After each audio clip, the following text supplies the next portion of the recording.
The Lakers made a trade in 2019 that nobody talked about. No headlines, no fanfare, just a quiet, routine deal.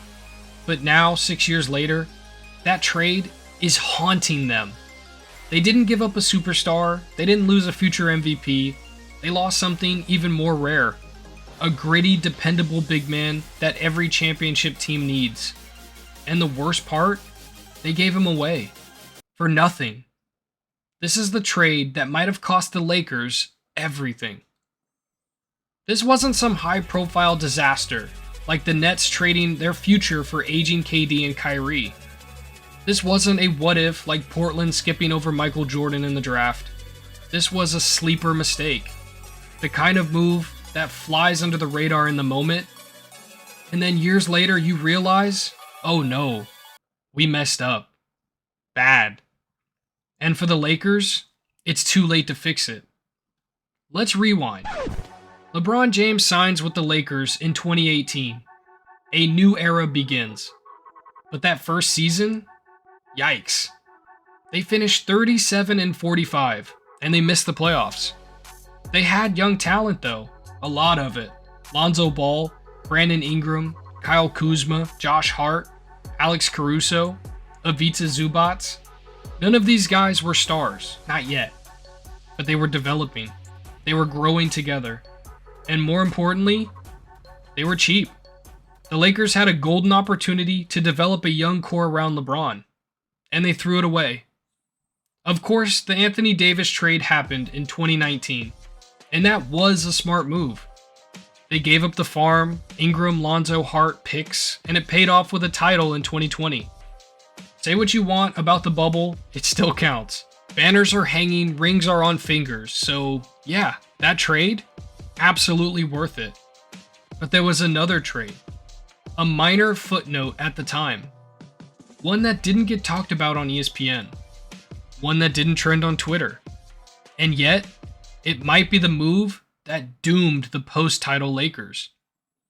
February 7th, 2019, the Lakers traded Ivica Zubac and Michael Beasley to the Clippers for Mike Muscala. That's it. No picks, no future assets, just a mid-season swap. Now, if you're a casual fan, you probably didn't even notice. Zubac was averaging 8.5 points and 4.9 rebounds. He wasn't flashy, he wasn't trending, he was a role player. But here's the thing, he was young, efficient, and improving fast. He was shooting nearly 60% from the field.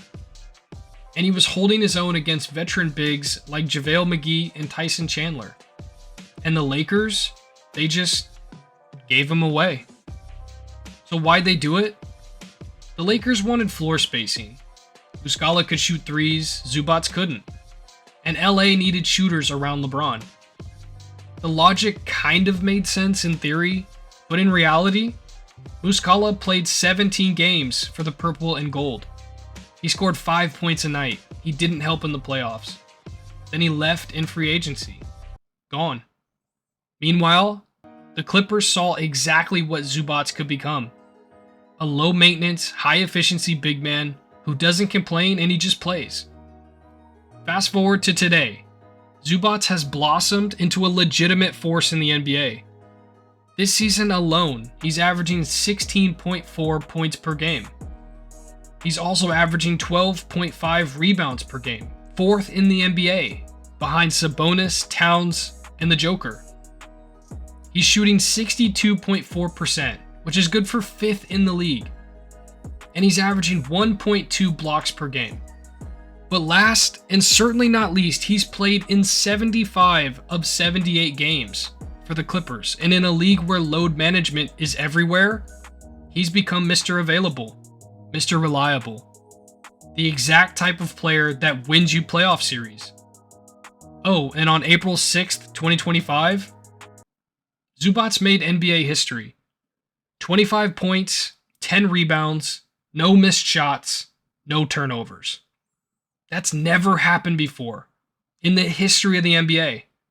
Ever. Now look at what the Lakers have at center. Jackson Hayes. A decent athlete, young, but raw. Inconsistent. 6.9 points, 4.8 rebounds per game. not ready for playoff basketball. And behind him, nothing. A revolving door of undersized forwards and aging vets.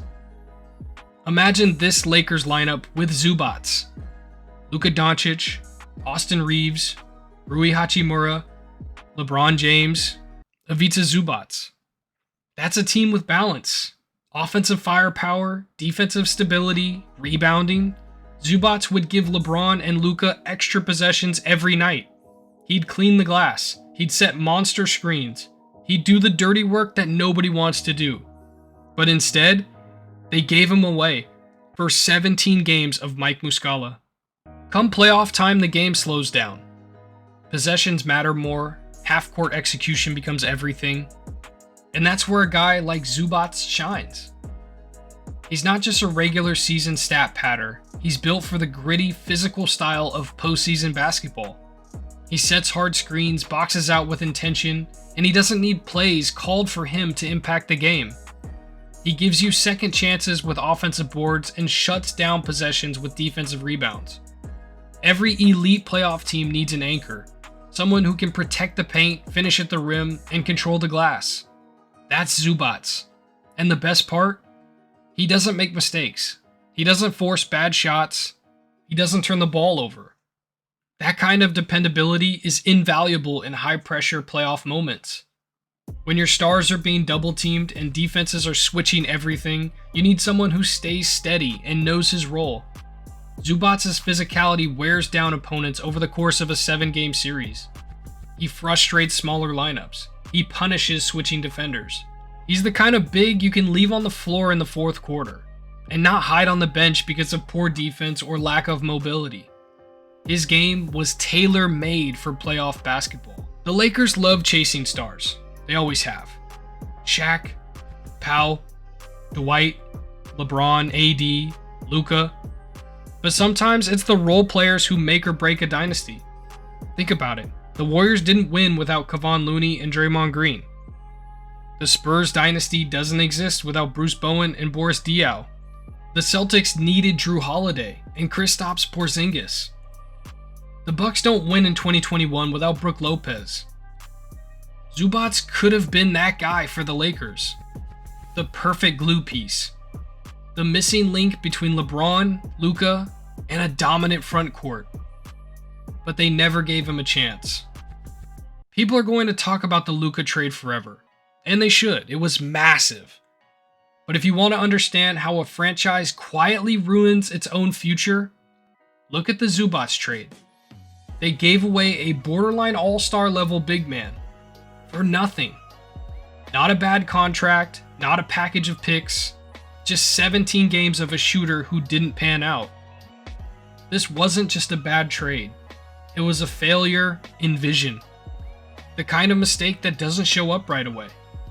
But down the road, it's the reason you're watching the playoffs from home.